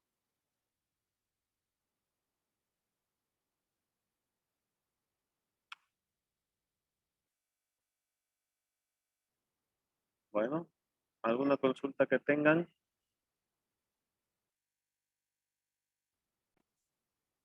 Más que son comentarios ahí cuando se está realizando el lavado de la masa y se separa el gluten, también cambia bastante la textura de lo que queda por así Claro, decirlo, la bolita claro de que sí gluten húmedo. No sé. va a cambiar, porque al un inicio usted va a encontrar que la masa no se pega, pero el gluten es viscoso y sí se pega.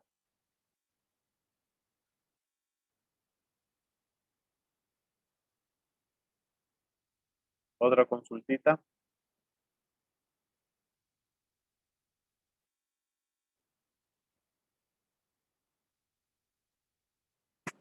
¿Ninguna?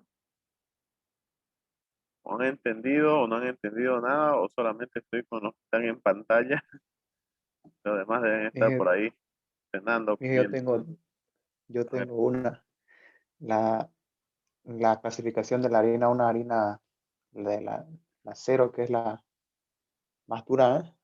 sí, Esta puede ser derivada como para hacer fideos. claro, claro Ah, que sí. Ajá.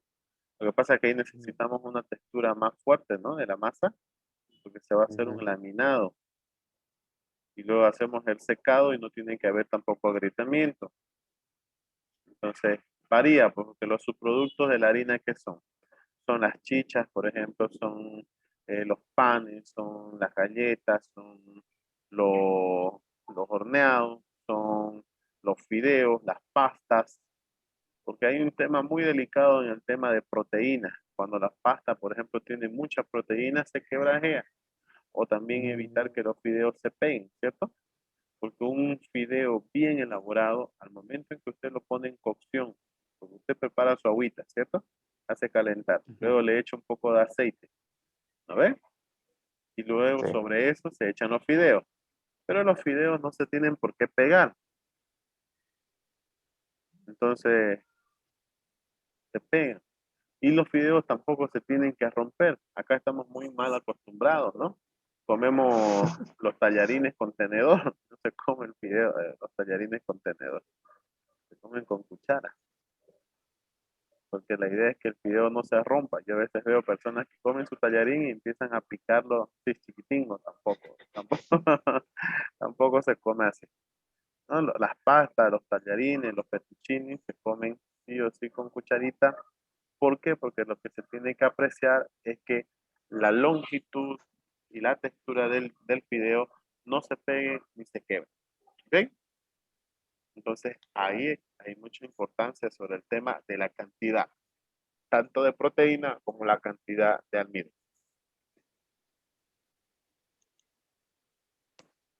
Está bien, gracias. ¿Ya? La 1-0, por ejemplo, es para los pan baguette. Lo que pasa es que nosotros conocemos el pan francés, ¿no ves? Ya, ese Sí, pan francés, le voy a decir que es como un pan normal con una variación del pan baguette. Pero en los panes baguette hay diferentes. Entonces tienen una masa más gomosa, no es una masa esponjosa, tienen una masa más crujiente, tienen una masa más de cobertura más gruesa, entonces varía, ¿no? Generalmente, pues, el tema de los italianos son los expertos entre los panes baguette y los panes y los fideos, ¿no? y en las pastas igual, porque hay maestros de pastas, ¿no? Claro, son las pastas. Ingeniero, ¿por qué algunos panes hacen que hinche el estómago o tenga o la siente mal y empiece a- a- a sentir como que se fermenta en el estómago? Bueno, eso no es tema de la materia, pero ya, en procesos orgánicos, cuando vemos el tema de harina, hablamos de lo que es la mala digestión del gluten, ¿ya? Lo que pasa es que en el cuerpo muchas veces no hay las enzimas que nosotros necesitamos para digerir. Acuérdense que el gluten son de cadenas proteicas muy grandes, muy pesadas. Por eso incluso cuando usted come un pan recién horneado, sus mamás antes le decían, no comas el pan caliente que te va a doler el estómago. ¿Por qué? Porque había una mala digestión del almidón. Tenía que dejar todavía que esas cadenas estiren y se rompan para poder ser digestibles. Entonces, en algunos casos hay una madurez excesiva, Marilyn. Cuando utilizamos levadura, nosotros nos pasamos con el tiempo de maduración de la masa, vamos a desarrollar una acidez. Entonces, al momento en que nosotros consumamos el alimento, vamos a empezar a sentirnos como que sigue fermentando, ¿se entiende? Claro que sí, porque nosotros estamos llenos de enzimas, ¿ya? Otro de esos problemas podría ser que usted sea una persona celíaca, entonces que le cueste digerir lo que es el gluten.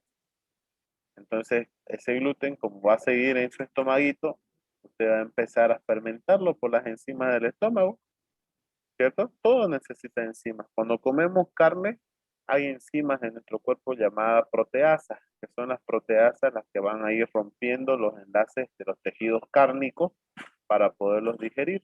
Lo mismo sucede con el tema del gluten.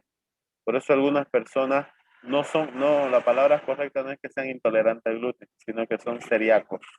¿Cierto? Es una patología que se da hoy en día.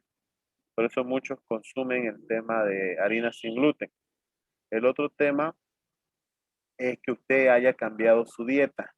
¿Se acuerdan cuando les dije, por ejemplo, que cuando uno va a otro departamento, otro país, y empieza y come y come y come, le va a afectar, ¿cierto?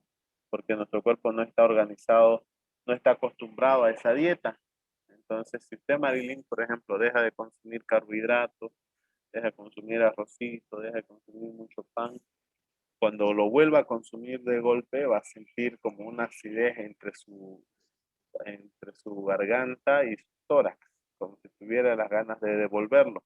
Y eso es por una mala digestión. A eso se debe. Gracias. Por eso no hay que abusar, ¿no?, de los almidones. Es rico, pero tampoco hay que abusar. Ya a esta edad uno tiene que cambiar su dieta, ¿no? A mí, por ejemplo, me encanta las pastas, me encanta el fideo, pero ya entre semana no, por ejemplo. Me prohíbo de eso y a fin de semana puedo comer lo que quiera, digamos, ¿no? Entonces eso es cuando hacemos un cambio sujeto a nuestra dieta.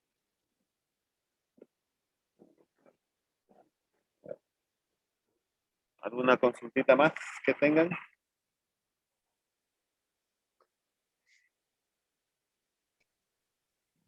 Por ahora, aunque a veces van haciendo, pero ahora estamos bien. Por ahora nada. Ya. Bueno, vamos a Yo ver. tengo una, pero creo que es un poquito fuera de lo que es el tema, la cuestión, como usted dice, de la mala costumbre de comer las pastas con tenedor. Entonces, por ejemplo, yo ahorita me estoy enterando que se comen con cuchara y que sí se aprecia, digamos, que no se peguen y como las características del fideo y me parece muy curioso. Claro. Lo que pasa es que las buenas pastas tienen que tener una plasticidad y una elasticidad propia, digamos. O sea, no se tienen que pegar tampoco, ¿no? Entonces, al momento de consumirlo, los maestros que preparan pasta, especialmente los que hacen el fideo para ramen, no me acuerdo si es una comida china o japonesa, Japonesa ahí. japonesa, ¿no? Entonces, Japonesa, hija. esos fideos tienen que ser sueltingos. ¿Pero a qué se debe eso? Se debe al tipo de amasado, se debe al tipo de almidón, se debe a la formación entre las grasas y las cadenas del gluten. Entonces hay mucha interacción ahí, ¿no? Y cuando ya uno lo come, ellos pues han visto que no lo comen con tenedores, se lo van comiendo los fideitos con palitos. Pero en los italianos aprecian lo mismo, que un fideo no se rompa. Entonces usted agarra con el tenedorcito y utiliza la cuchara y hace el enrollamiento. Y luego de ahí se va comiendo, digamos, ¿no? Por eso van a ver si ustedes van. Antes había, no me acuerdo si sigue, eh, había por la alemana un restaurante italiano de puras pastas. Y ahí uno le ponen su cucharita y su tenedorcito y va probando. Pero son por esas dos características, ¿ya? La viscosidad en cocción y, y la longitud del fideo. Bueno, para abarcar un poco más, vamos a ver lo que es la determinación del porcentaje de acidez. Si bien es cierto, les decía yo que hay una oxidación de acuerdo a la materia grasa y otros componentes más que tiene la harina que van a producir un enfanciamiento. Entonces, por tal razón, también va a haber un cambio dentro de la acidez. El método ya ustedes lo conocen, ¿no? Es un método de neutralización ácido-base, porque vamos a hacer reaccionar los ácidos orgánicos frente a un álcali, que es el hidróxido de sodio. Nosotros agarramos, tomamos una muestra de harina, preparamos una muestra líquida, es decir, que la vamos a solubilizar con agua y a esa muestra le vamos a agregar 2 o 3 gotas de fenolftaleína. Entonces luego procedemos a la titulación con hidróxido de sodio y ya ustedes conocen el cambio de viraje. Pueden determinarlo tanto por estequiometría como de esto de acuerdo a la fórmula. Pero yo les pregunto, por ejemplo, aquí les quiero preguntar, si ustedes tienen que agarrar y tienen que determinar el porcentaje de acidez, mi pregunta es la siguiente. ¿En qué unidades se determina el porcentaje de acidez y por qué?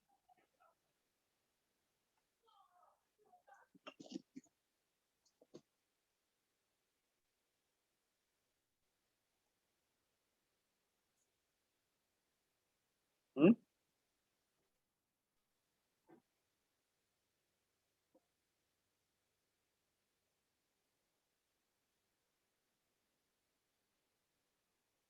¿En qué unidades se determina el porcentaje de acidez? En un vinagre lo determinaban en porcentaje de ácido acético, ¿o no? ¿Cierto? En un jugo, porcentaje de ácido cítrico. En una leche, porcentaje de ácido láctico. Y en una harina, En un aceite, porcentaje de ácido oleico. Y en una harina, Será de la harina, del aceite, no pues. ¿Mm?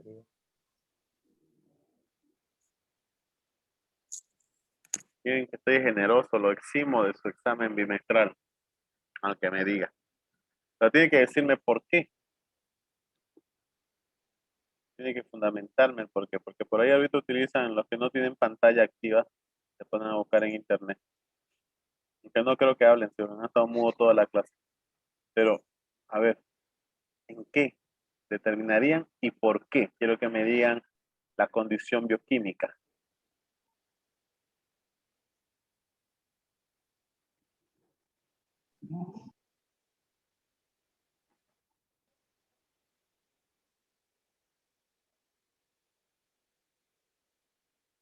Nadie.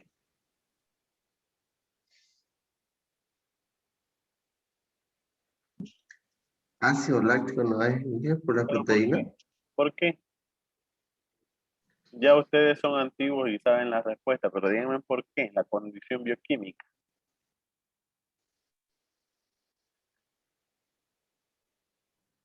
Por la composición de la proteína, por la fermentación.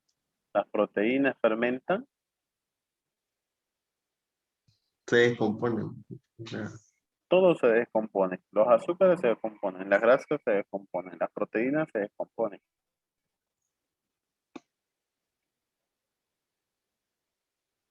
¿Mm?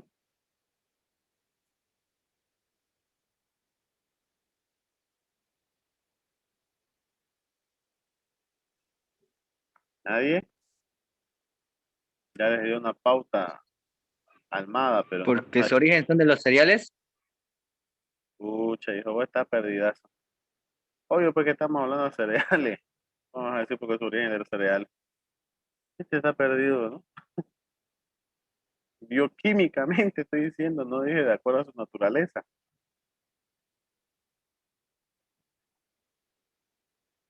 ¿Mm?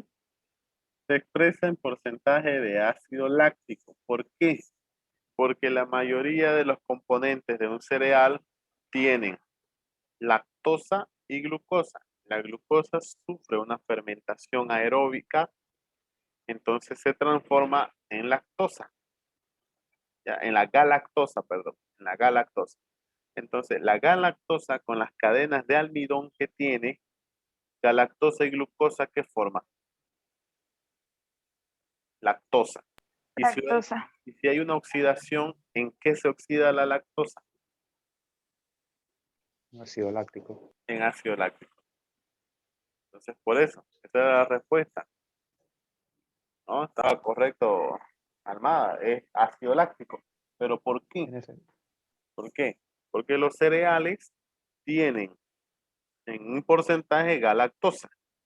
Cuando hay una descomposición de los de los carbohidratos, las cadenas de almidones liberan glucosa. La glucosa con la galactosa, ¿qué azúcar forman? La lactosa. Y cuando hay un proceso de envejecimiento o enfranciamiento, la lactosa procede a oxidarse para transformarse en ácido láctico. Entonces, por eso se determina en porcentaje de ácido láctico. ¿Ok? Muy bien. Entonces, les pido que activen un Sencillo. ratito su cámara para la asistencia, por favor.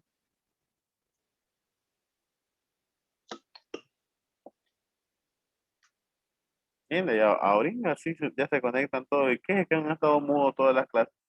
Hay que preguntar, ¿no? O están como los de 300, la que pillé comiendo anticucho en plena clase.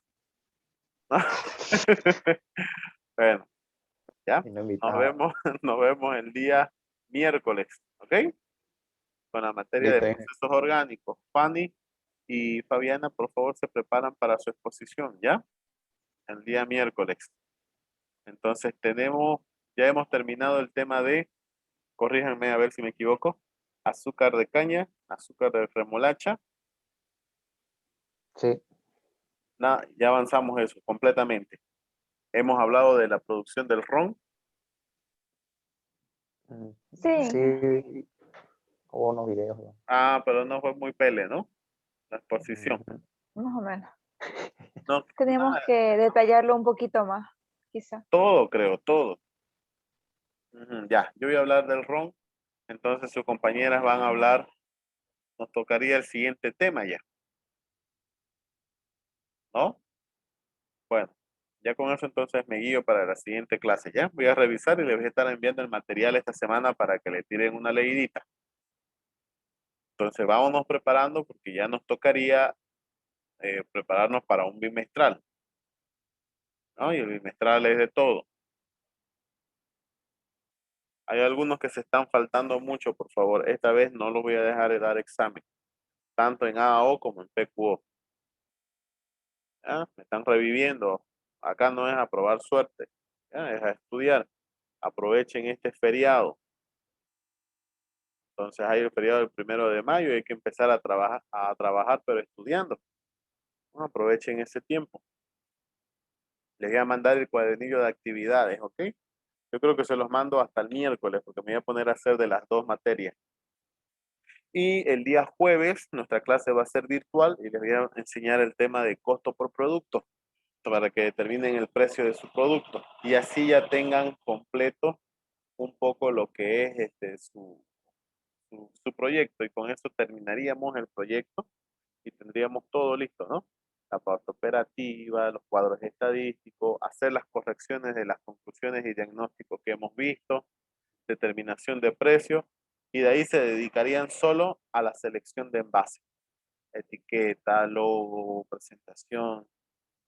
Ya creo que el grupo de los nuggets está aprobado.